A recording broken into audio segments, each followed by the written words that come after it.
Here we go again. Welcome to the Sloppy Book Club podcast. I'm Jenny. And I'm Celeste. And we are on episode 19. And on this episode, we are going to be reviewing a Truly and a wine. We are going to play People I Don't Trust in the Bookish world. We got this off of D from TikTok. We saw her TikTok and we both really loved it. And we're like, oh my God, we have to add this to one of our episodes. Mm-hmm. It's going to be so much fun. And then we're going to be reviewing 2 books. We have a fantasy. A fantasy?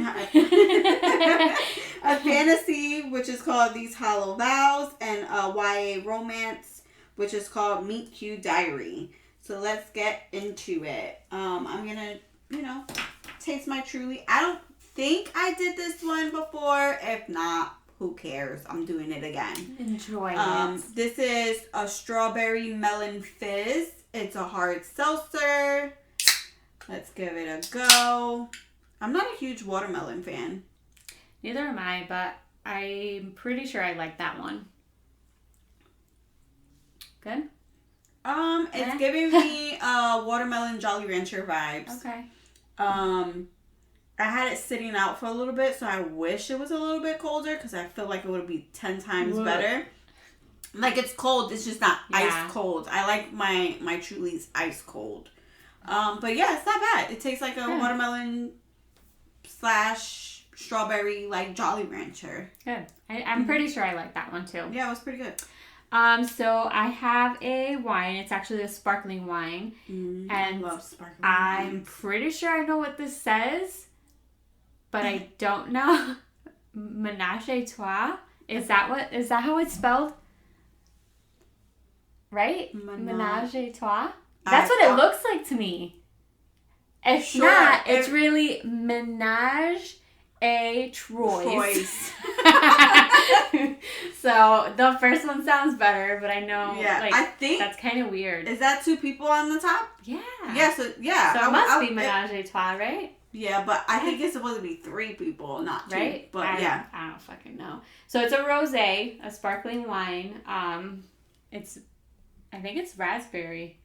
Yeah. Wild strawberry raspberry mixture. Wild strawberry raspberry mixture. Oh, that's good. Most sparkling wines are pretty good. I don't really drink sparkling wine, but this is actually really good. I like sparkling wines. Mm. That's yummy. Yay. I found a good one. Mm-hmm. Yay. Is it like summery too? Because I wouldn't really have like something that sweet in the wintertime. It is pretty sweet. Mm-hmm. Not as sweet as like my last few wines that I've tried. You know how like when you eat something sour, you feel it in the back? I'm getting like the aftertaste of that. Mm. Sorry, so I'm like trying to speak here.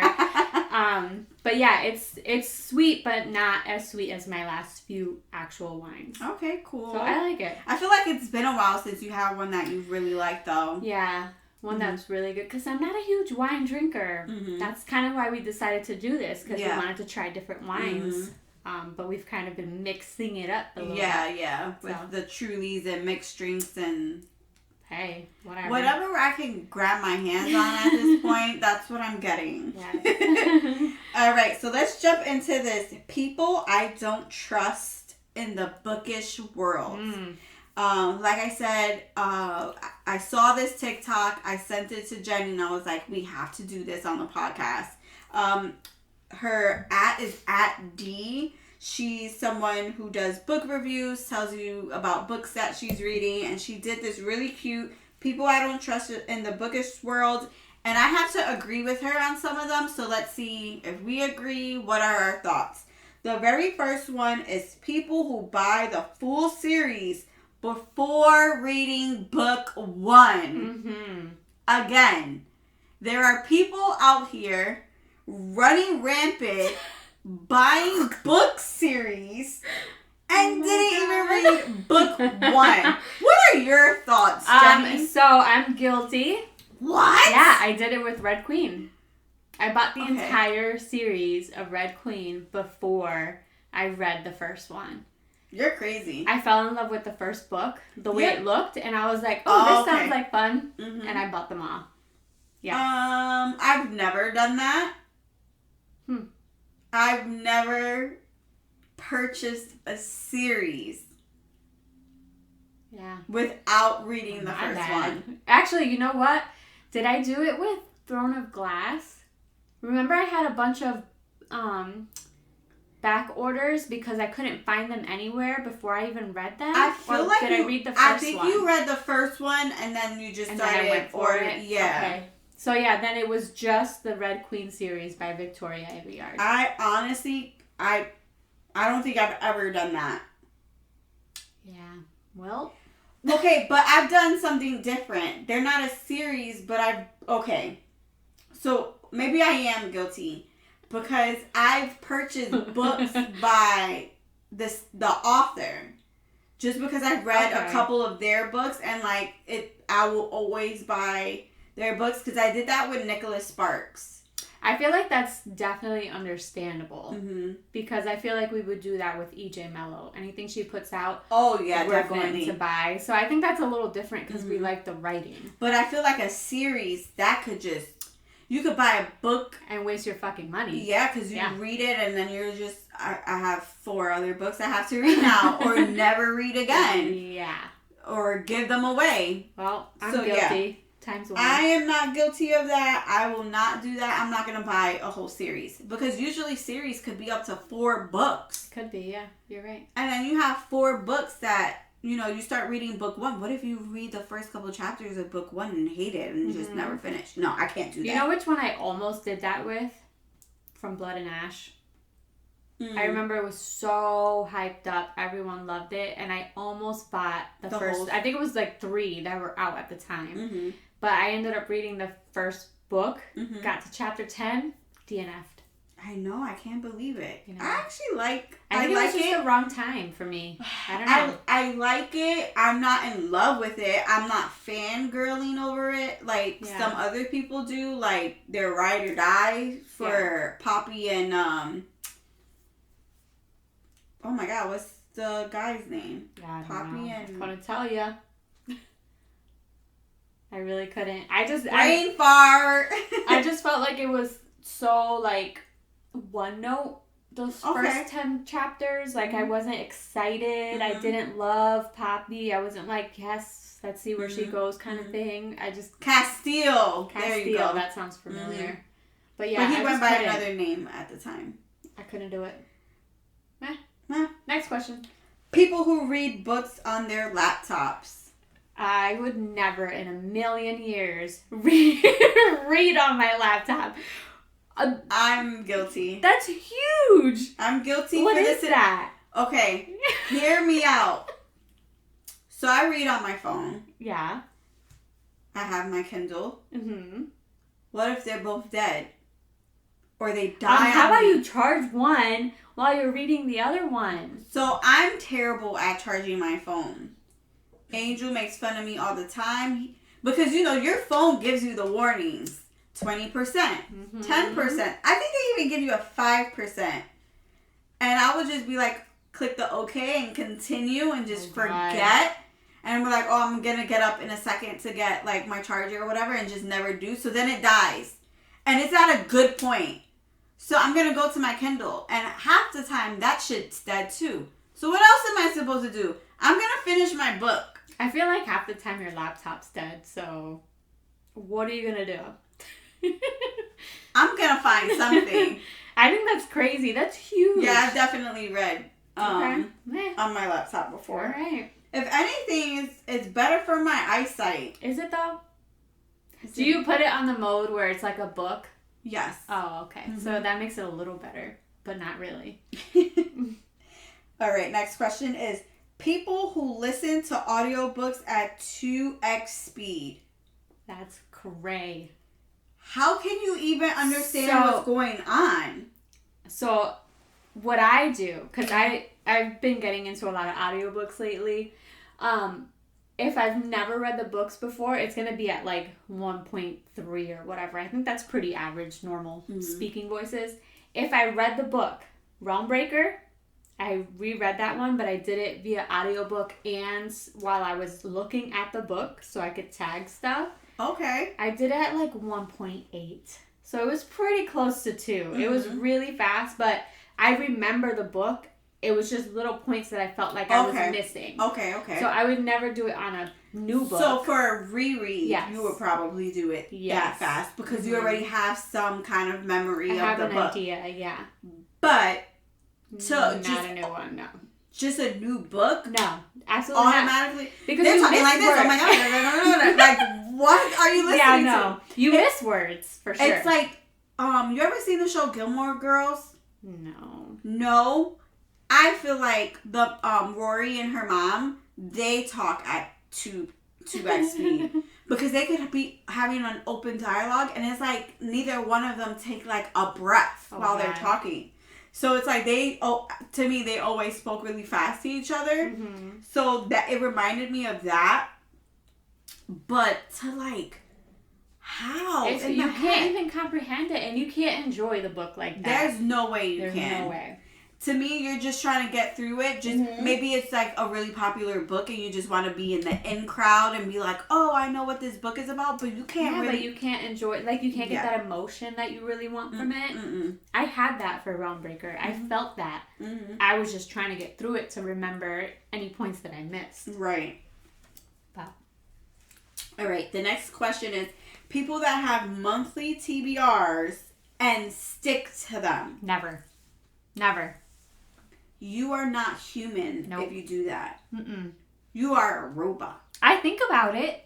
I apologize if I offended anyone saying that. But you are crazy. Either you're crazy or you're super organized. And again, that's super crazy. Or their TBR isn't that long. Yeah. But I have not met anyone. I have so many books. Same. That is not even TBR anymore. It's just like, when I get to you, I get to you. Mm-hmm. Because, or I may never get to you. I know. That kind of sucks, though.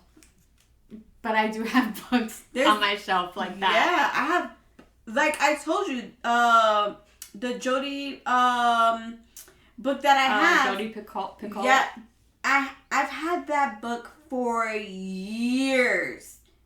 And I have yet to start reading it. Someone gave it to me and was like, I think you would like this book. You should read it. And I was like, great. But I was reading something else and then it just got brushed aside. But I'm totally going to read it at some point. When are you going to read it? Before next year. Oh, before we meet her? Yes, okay. Before we meet her. I will make sure I've read at least one of her books. There is one books book that I want to read of hers that I've been dying to read of hers. Mm-hmm. And I will read that one before next year. But I agree. But I do not have books on my TBR that I've been there for a year. Mm-hmm. Everything is newer that I haven't read. Okay. Because I haven't read as many books as I'm reading now. Okay. So, yeah. All right. People who bulk create content.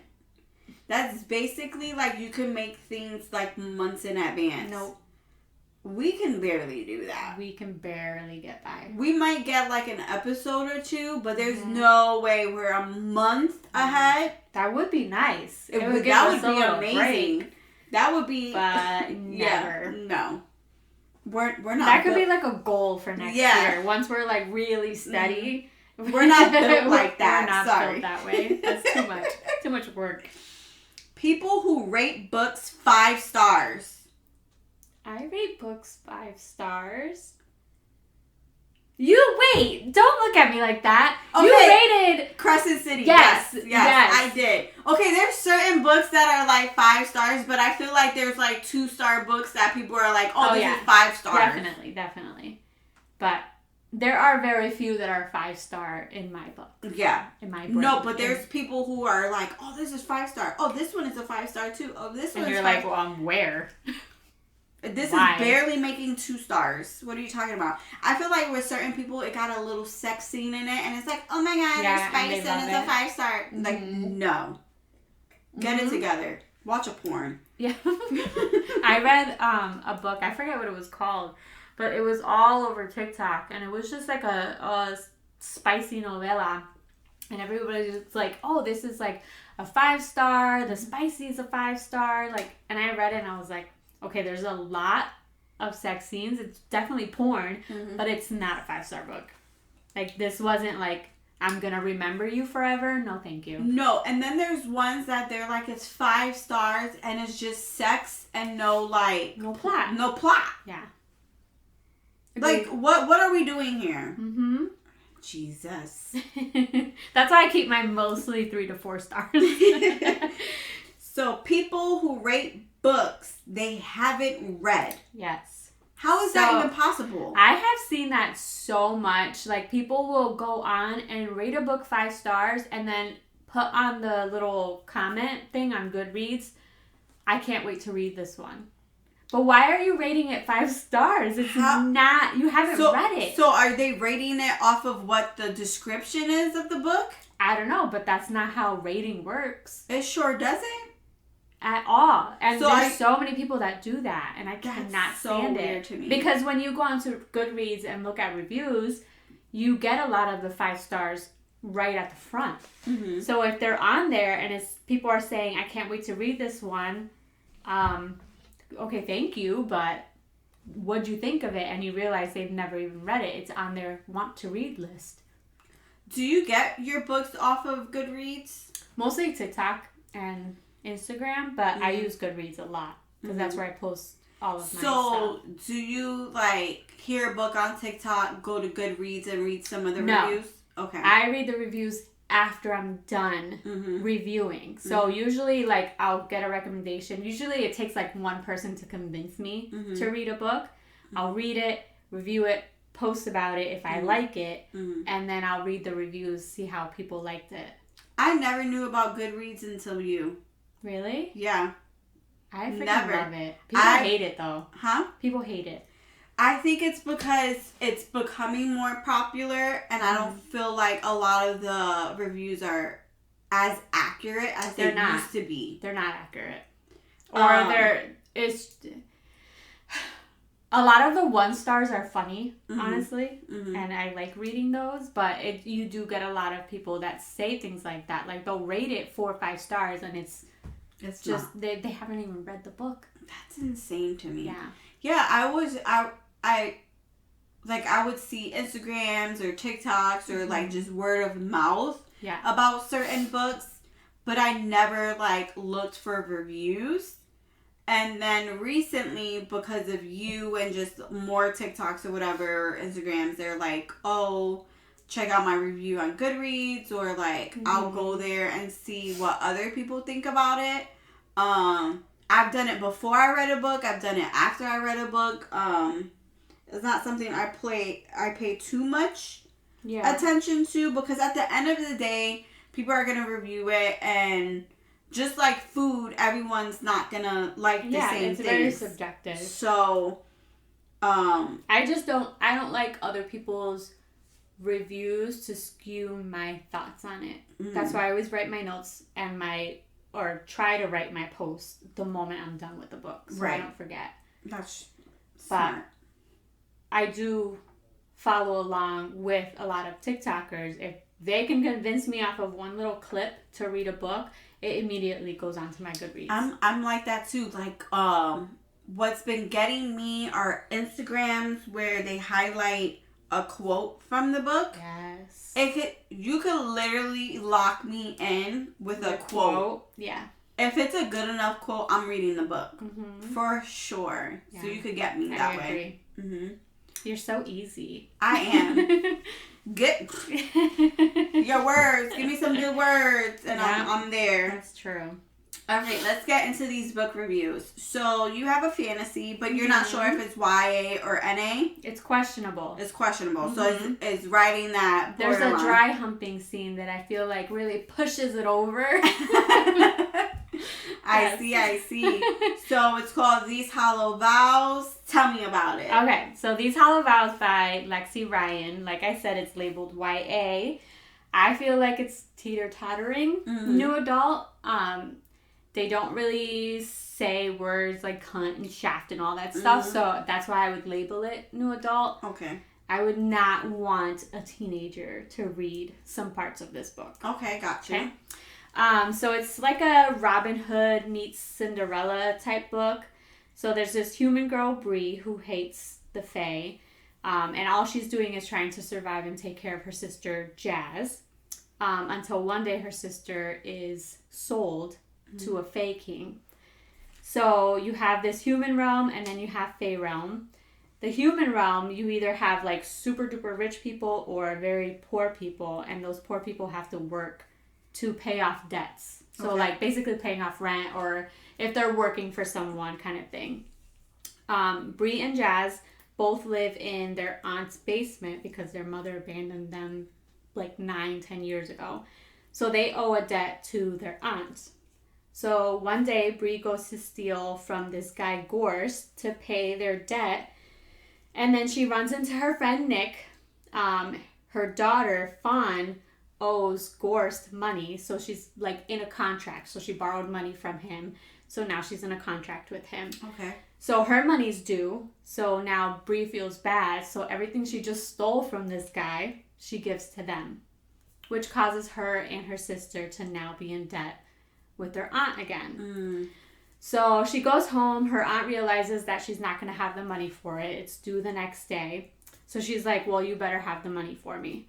So Bree goes downstairs to the basement to talk to her sister Jazz. Their neighbor's there, Bash.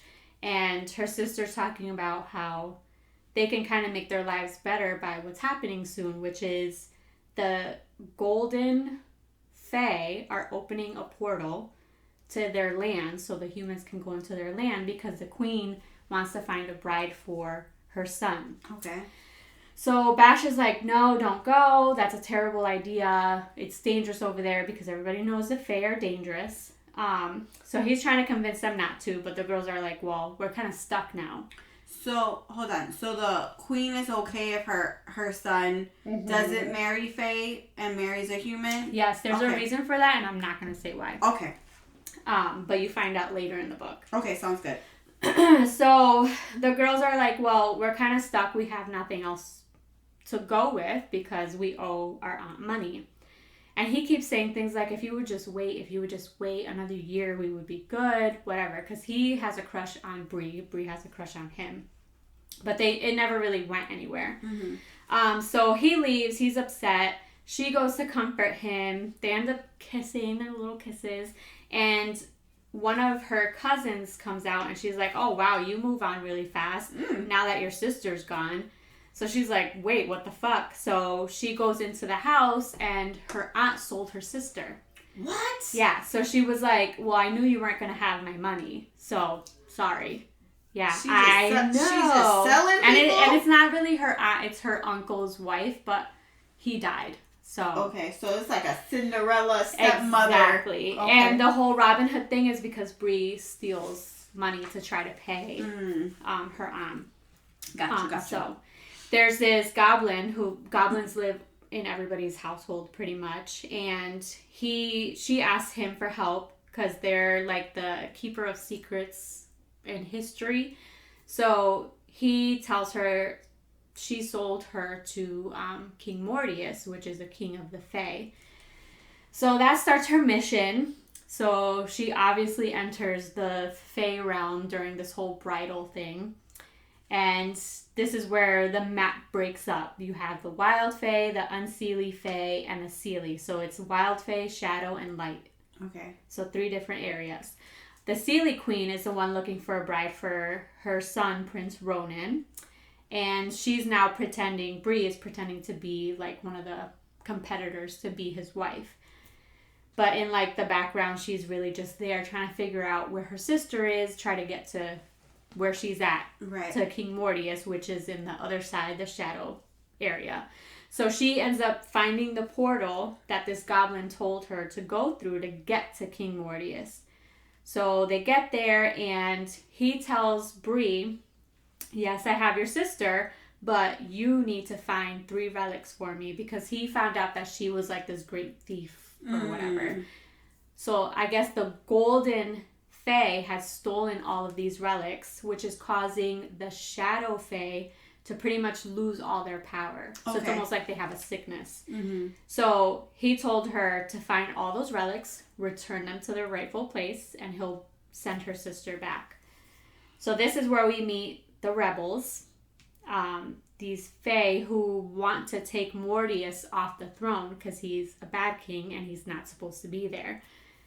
Finn, he's like the leader of the Rebel Fae, and it's pretty obvious, like in the beginning of the book, that Bree actually has powers because of the way she can steal things and hide. You know something's going on. She's so a little bit more special. Yes, this is where we kind of find out that she has powers. So he's Finn. Did she know she had powers? She didn't, but she knew there was something. Okay. Like, she didn't know why she was so good at hiding and stealing. Mm-hmm. So it wasn't like a huge surprise to her. She was like, what? I have powers? But it wasn't wow, holy shit. It was just kind of there and it happened. Okay. And Finn, he wants to help her, like, hone in her powers because he's part of the Unseelie area, too, with some of the rebels that he's with. So he's trying to take Mortius off the throne.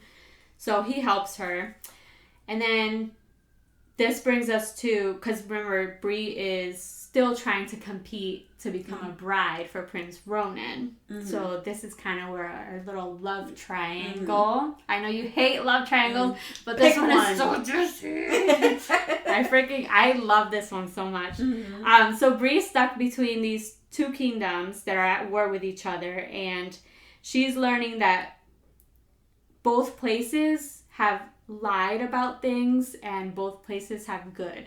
So she's like conflicted between the two on who to believe, which side to go with.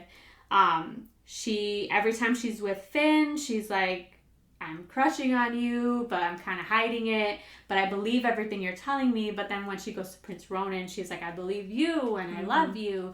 Of course, one's blonde and one's brunette, so you know which one I would go for. So she's torn between both Seelie and Unseelie, and then both Finn and Prince Ronan. So she's not really sure who to trust, and at this point in the book, she's just like, I'm just not going to trust anyone. I'm going to go with whoever can help me find my sister. Because at this point now, everybody knows she's trying to find her sister. And everyone's kind of trying to help her, but still she's not trusting either side. So I'm not going to spoil any more of that. Okay. But there's a lot, like, this book, I think, in my opinion, has one of, like, the best, oh my God, twist moments that I've felt in a while in a book. Like, you know the feeling, I don't even know, I was trying to think back to, like, ACOTAR, like, any twists that we think of, but there were so many that you can't even count. But this one, like, really had me, like, okay. Wait, what? Yes, like, mouth dropped. Even the second time that I read it, like, still trying to, like, remember things, they were so freaking good. So it has a twist, newfound powers, family secrets. So would the twist be similar to the end of Crescent City too? Where you're like, wait, what? Or more like a twist, like I didn't see that happening, as in like whether it's the love triangle aspect or who to trust kind of thing, or maybe like Red Queen kind of twist. So it was like a moment of the Red Queen gasp, like, I can't believe he's the one that did this to her. Okay. And he's the one that's lying. It was like that to me. Okay. But I feel like this one was better than the Red Queen one. Okay. Like that moment I could kind of get that feeling. Yeah. Okay. So that moment for me was like, wow. And there's a couple in here that I'm like, oh shit, I didn't see that. Like I said, it was a love triangle. There's a little steamy scene, like I said. I'm not going to spoil too much of it, but she's drugged at one point. Oh my God. Yes.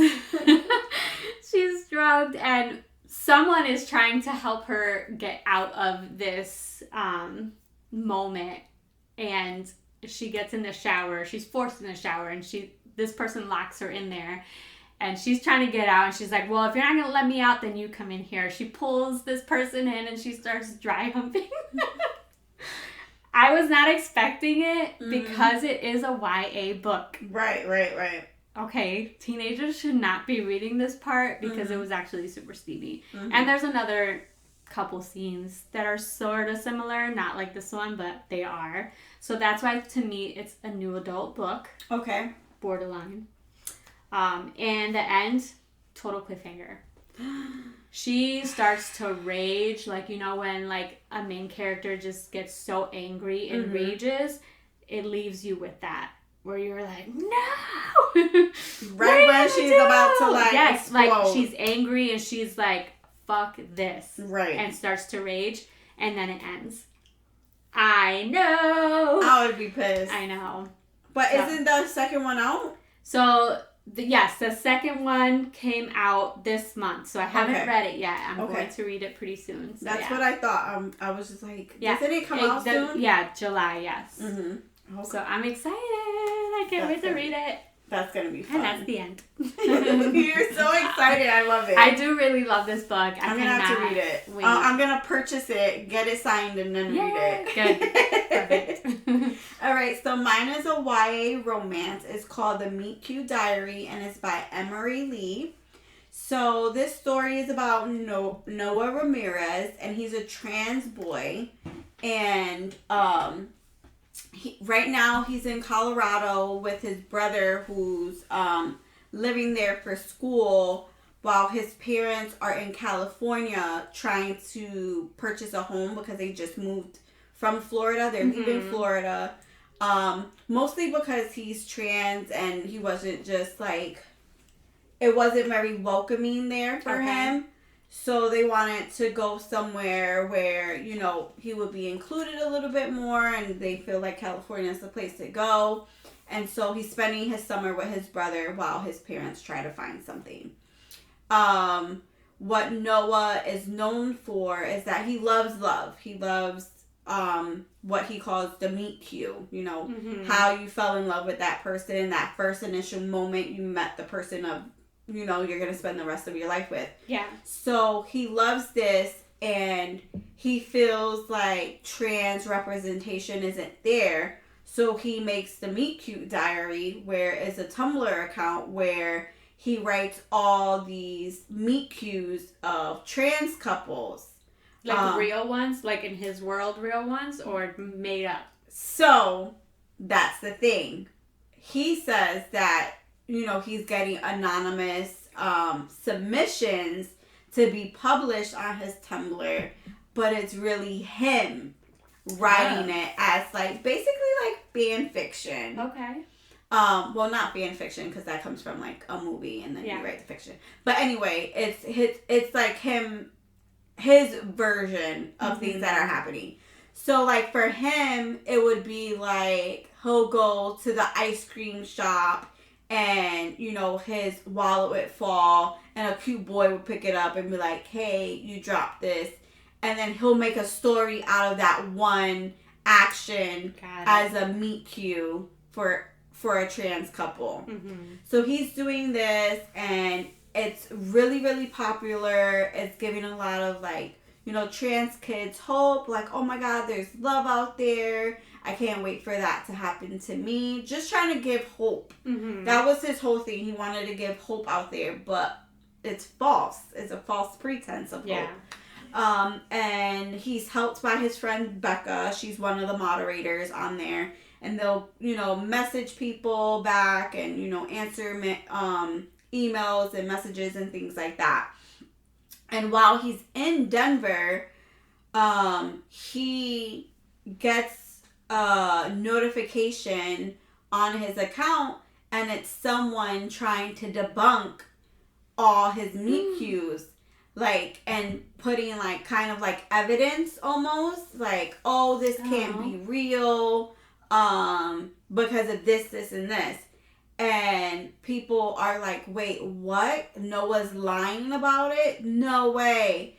And then people will go on those links, and they're like, oh my God, maybe this really isn't real, so he's losing followers. Always the haters. Right? My God. Like, even though it's like, okay, he is lying, but he's trying to, like, promote, you know, trans... He's not hurting anyone. He's really not hurting anyone.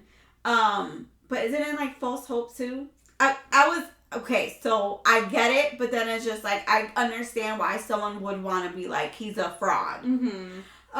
So the book is all about him trying to prove that his account is real. His Tumblr is real.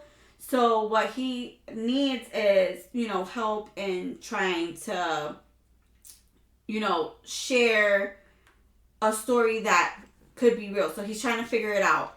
And he meets Drew. And Drew is a cisgender male. Mm-hmm. And to make this, long story short, Drew is like, are you Noah from the Meet Cute Diary? Like, he puts the connection. And Drew works at a bookstore. I mean, anyone who works at a bookstore, I would love. So, they run into each other at a coffee shop. He, Noah, I think he, dropped his... No, Noah got an order. He tried to order a coffee, and his car got declined. And so Drew is like, I'm sorry, but move it along. But in Noah's mind, he's like, oh my God, this would make a cute meet cute. Meet cute. Yeah, he's like, this is a cute meet cute. Like, he's going to give me a free drink and tell me how handsome I look and all this other stuff. But that doesn't happen. No. Drew is like, do you have another form of payment kind of thing? Embarrassing. So that's the first time he met Drew. But he made a meet cute about it. Okay. And then Noah's brother was like, you need to get a job because mom's not going to give you your credit card back because his car got declined. He called his mom and was like, hey, my car got denied. What's going on? His mom is like, get a job. You're spending way too much money on going out to eat and taking Ubers everywhere. And I'm not going to keep paying this bill. Figure it out. Get a summer job. So Brian has his girlfriend, and his girlfriend is like, oh, I know a bookshop that is hiring. You should go. So exciting. So then he goes to the bookshop for the interview, and guess who's behind the counter? It's Drew. So him and Drew start talking, and long story short, that's when Drew is like, are you Noah from the Meet Cute Diary? So he already wrote about a fake meet cute between them. Yes, okay. Between them. And that's how he was able to make that connection. Because he wound up making another meet cute about him going on a job interview, not getting the job, but the store, clerk or whatever made him coffee and they connected. Which is something that Drew did. Mm-hmm. He didn't get the job, but he was like, hey, do you want to stick around? I can make you a coffee. So it sounded familiar. So it sounded familiar, and he was like, hey, can you come by the store? I have a question for you. And so Noah goes, and he was like straight blunt. He was like, are you from the Meet Cute Diary? Are you that Noah? And he was like, oh my fucking God. Yeah. And then he was like, so are your stories real or whatever? And he wound up just being really honest with Drew. He was like, no, I just wanted, to promote trans love, blah, blah, blah. But I feel like, it's going down the hill because someone's trying to, sabotage it. And he was like, well, let's fake date. So Drew is the one who initiates it. And he's like, we can go on dates and we can take pictures and, we can show that you have a real meet cute moment kind of thing. So Noah is like, are you serious? That would be great. So they start fake dating. Of course, Noah is falling in love, but Drew is presenting some red flags. It's not as cookie cutter as he wants it. Okay. Because Noah has this 12-step process to falling in love. When I tell you Noah's all about love, he's all about love. Oh my God. He has it down to science as to how it's supposed to go. And if it doesn't go the way it's supposed to, he makes excuses for it. And he's like, okay, maybe it's not going this way, but it's going that way because of whatever reason. So he makes excuses for it. One example is, so Drew understands that Noah is trans, but he's still treating him as if he's a girl. Okay. So Drew invites him over to his friends, and his friend is like, this is Noah, this is my boyfriend or whatever. And his friend is like, oh, so now you're gay or something? And he's like, no. And so Noah's looking at him like, what do you mean no? And he was like, well, this is a conversation we're going to have later. But they never had that conversation. Huh. So that's one of the things that was hard for me, was that they never had that, in-depth conversation. Right. So Drew wasn't taking it as a real I'm dating a trans boy. Right. Treating him like a boy. He still treated him as, yeah, you're identifying as a boy, but I'm still seeing you as a girl with like... Sort of making excuses. Right. Like, no, I'm not gay. So then Drew is like, oh, he's starting to get a following because of Noah and his, Tumblr account. So now Drew is like, oh, do you want me to post about us? And like, Noah's like, no, this is my thing. We don't need to do that. But you kind of like feel like Drew is kind of riding the coattails of Noah and trying to become popular because of it. So that's another red flag that's happening. And then Drew gets jealous because Noah didn't get the school job. I mean, the book job. But yeah. Brian is like, hey, I'm working at a summer camp. You should come work for me with me at the summer camp. So he wound up doing that instead. And while he's at the summer camp, he meets Devin. And Devin, when he meets Devin throws up on him. Oh my God. I'm just reliving that moment. So he's like, yo, this guy looks sick. He's looking at me funny. He looks all like pasty or whatever. And, Noah doesn't really want to be there, but it's a job. And he's a counselor for the younger kids at the summer camp. So he's like, okay, let me just, make myself known and like get to know the workers. So he sees Devin and he's like, okay, I'm going to go, say hi to him. And Devin fucking throws up on him. God. And we later find out that Devin has like anxiety issues and like he has really bad panic attacks and he just wound up meeting him at like a very bad time. But Devin is super sweet. The very next day he has coffee for Noah as an apology and all this other stuff. So Devin and Noah become close and Drew gets jealous. He was like, basically like, we're dating. So Drew is like, hey, my friends are having this event on this day. Come with me. We could take really good pictures for the Meet Cute diary and post about it so your followers could like it and believe you. Another red flag. Exactly. And Noah's like, well, Devin is having an event and I said we would go. So let's go to his event and then we'll, meet up with your friends after. And Drew is like, no, we'll go meet my friends, be with them for a little bit, and then we'll leave early to go hang out with Devin. Let's compromise.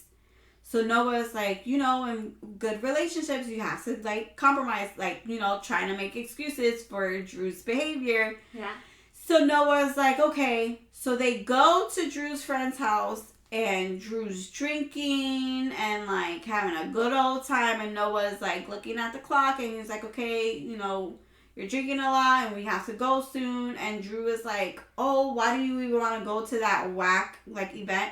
Devin was having, like, a recycling event where he was getting recyclables and, like, you were going to be able to, like, create different things with it, like, different art. So it was, like, using recyclables to create art kind of thing because he was, like... So not just a party, like a real event. Yeah. So, Drew was like, who wants to go, play with garbage or whatever? And Noah was like, you promised, like, we compromised. And he was like, no, we're not going to go, basically. So Noah had to, like, cancel on Devin. And Devin was, like, super okay with it. But Noah was like, no, like, I'm not someone who breaks my promises. I'm, like, really, sorry. Mm-hmm. And then Drew was like, oh, you got something with Devin or something? Why do you want to hang out with Devin? So then it becomes like a big conflict. So then Noah winds up breaking up with Drew, like, hey, I don't want to do this anymore kind of thing. They have like a really big fight. And then Noah and Devin become closer. And we find out that Devin is actually someone Noah knew in Florida. So back in Florida, Noah, came out as trans because there was one other trans person in his school. Mm-hmm. And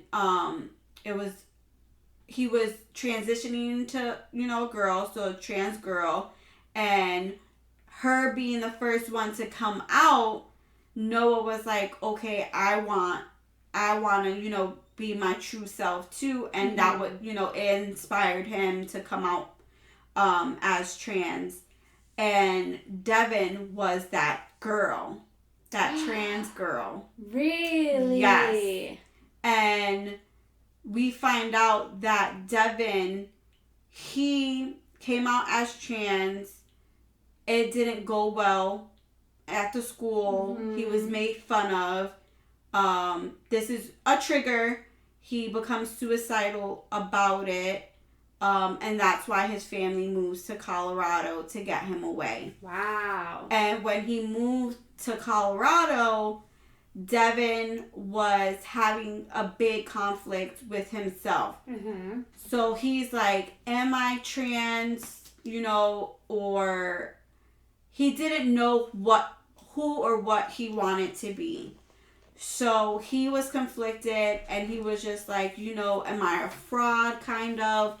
Because, I'm not presenting myself as a trans girl right now. I'm Devin. And he's just like, I don't know what my place is. So while he's opening up to Noah, he was like, I think I want my pronouns to be they, them. And then he's like, no, I don't want that. I want it to be, it was like XA or something like that. And that's where I was starting to get confused, because I understand Devin's conflicted as to finding out who he is, and it's like a coming of age thing. But then it got confusing reading about it because of the pronouns aspect of it, because it was no longer he, him, or she, her, or they, them.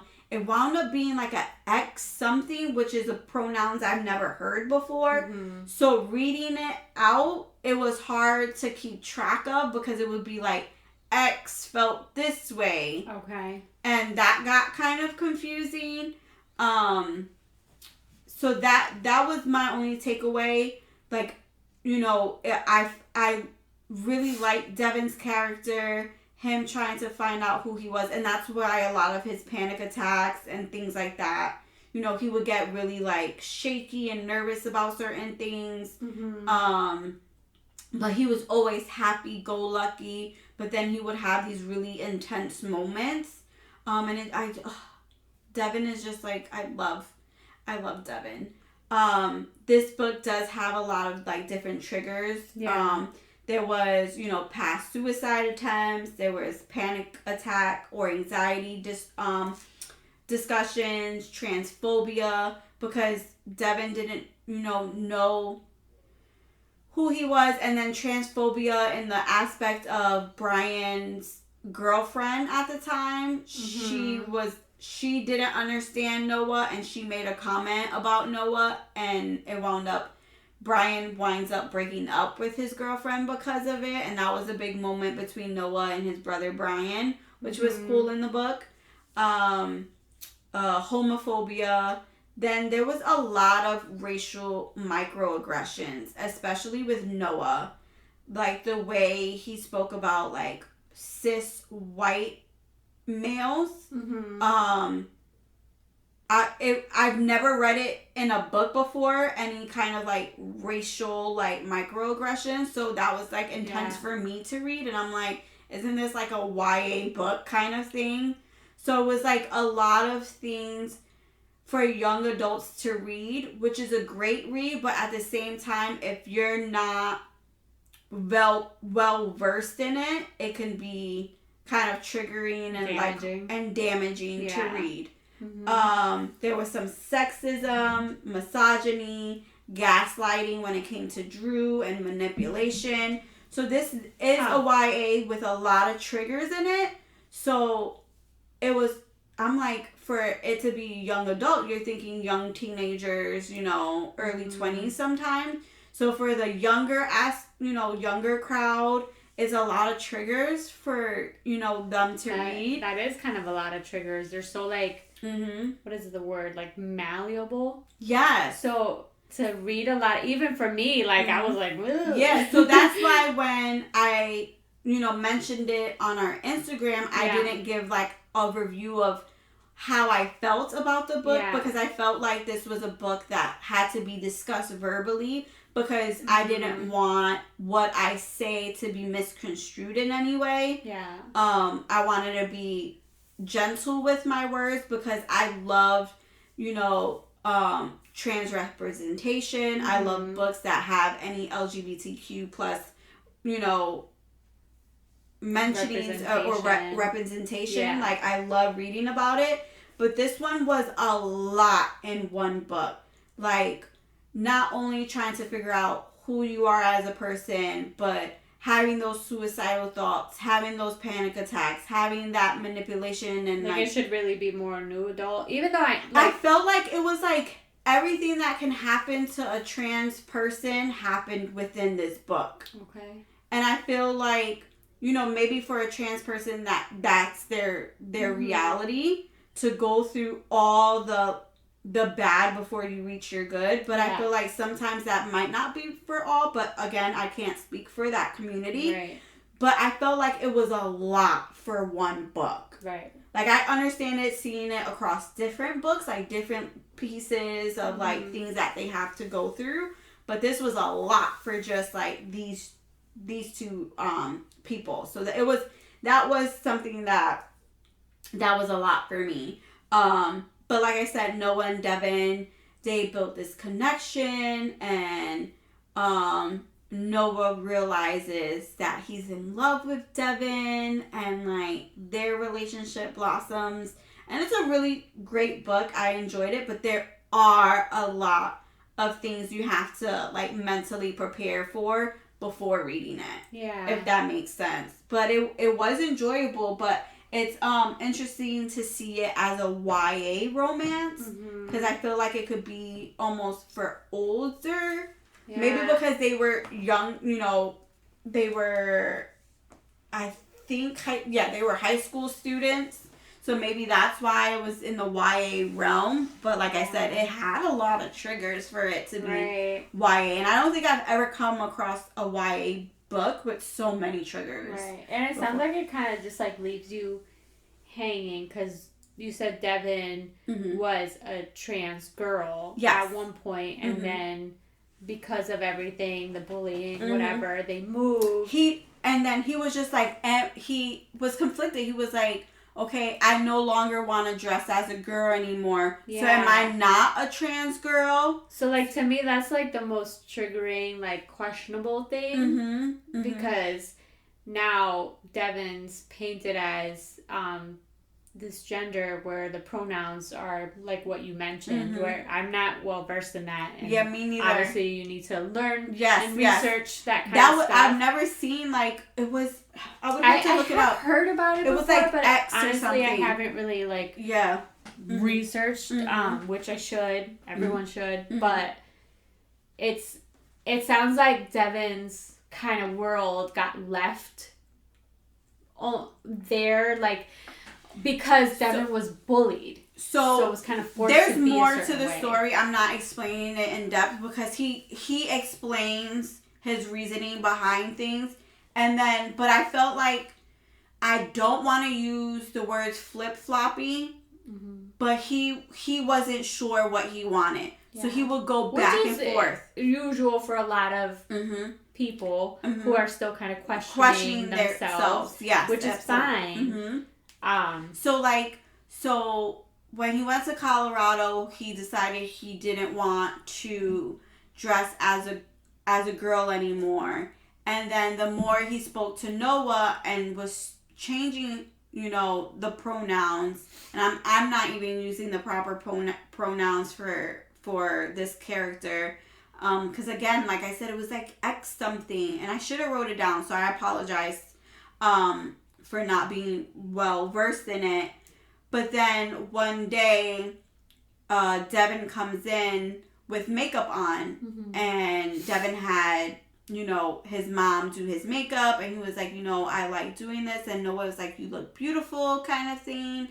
And then another day, no, and then he started wearing makeup, but he still wasn't she, her kind of thing. So he was still the X pronouns, but would dress, you know, like a cisgender female. Okay. So yeah, that was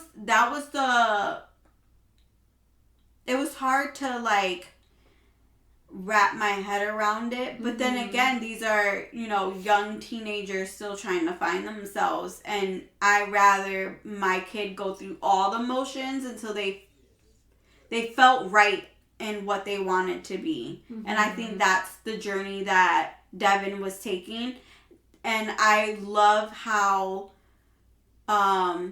his family supported him through the process.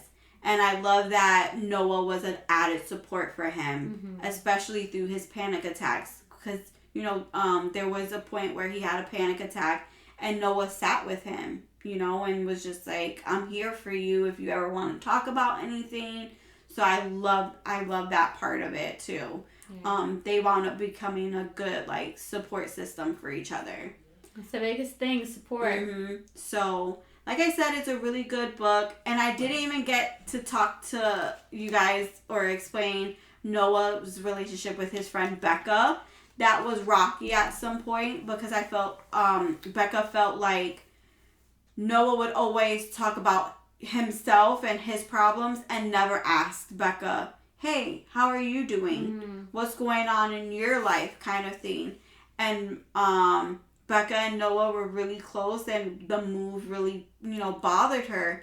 She was like, who am I without Noah?